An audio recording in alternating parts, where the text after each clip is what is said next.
हामी घुम्न आउँदैछौँ। यो चाहिँ मेरो दिदी। हामी चाहिँ अब यहाँ रोडमा हिँड्दैछौँ।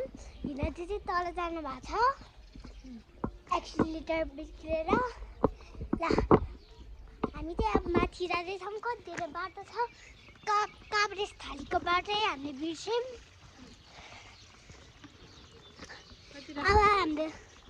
अब हाम्रो यहाँ कति धुलो हो के फेरि गर्मी पनि घाम कति गर्मी छ। दिदीले चस्मा लगाउन बिर्सिनु पर्यो। मिस दारे ढकाल मिस रबिना ढकाल। अब चाहिँ मेरो दिदी बोल्दै हुनुहुन्छ है त। ल बोल्नुहोस्। हेलो साथीहरू, आज चाहिँ म यो बुनीलाई घुमाउँछु झन्डा डाँडा भनेर लिएर हेरेको। बुनीको गति यहाँ यस्तो ब्याक ब्याक भयो। हेलो तिमी कहाँ आएको रे? म घुम्न आएको। कस्तो लागिरहेको त? मलाई त रमाइलो लागिरहेको। अब यो चाहिँ बुनीले बोक्छे अनि बनाउँछे।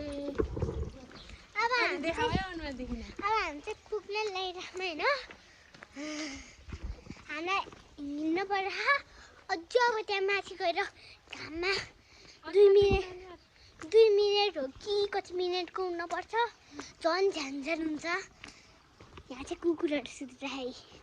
कुकुरै देखिँदैन साथीहरू। हामी चाहिँ पुग्न लाग्छौँ अब। यहाँ फेरि यति ढुङ्गा छ कि मैले लड्छ।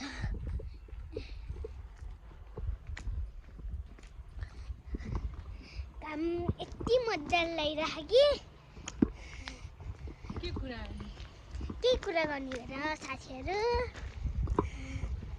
आज भने बुनीले भ्लग बनाए है।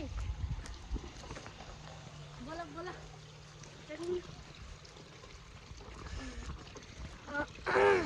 हामी चाहिँ अब पुग्न लाग्यौँ होइन।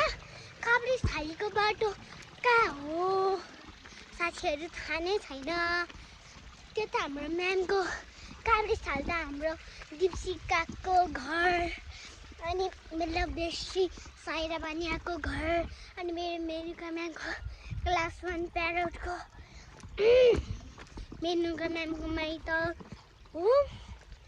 तर हामीले बाटो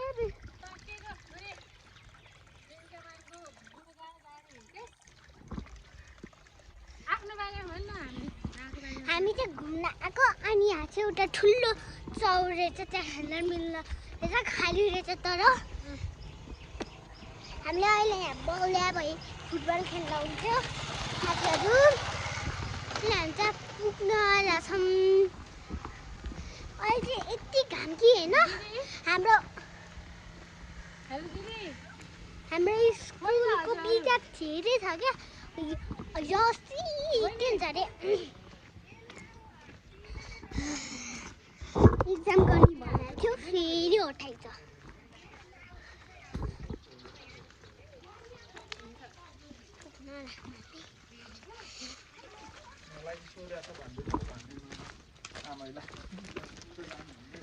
चाहिँ ढुङ्गा छ साथीहरू। धन्नले म अघि लडेन। अब चाहिँ फेरि मेरो दिदीको ट्रन आउँदैछ। By by. पुस गरेर पुस।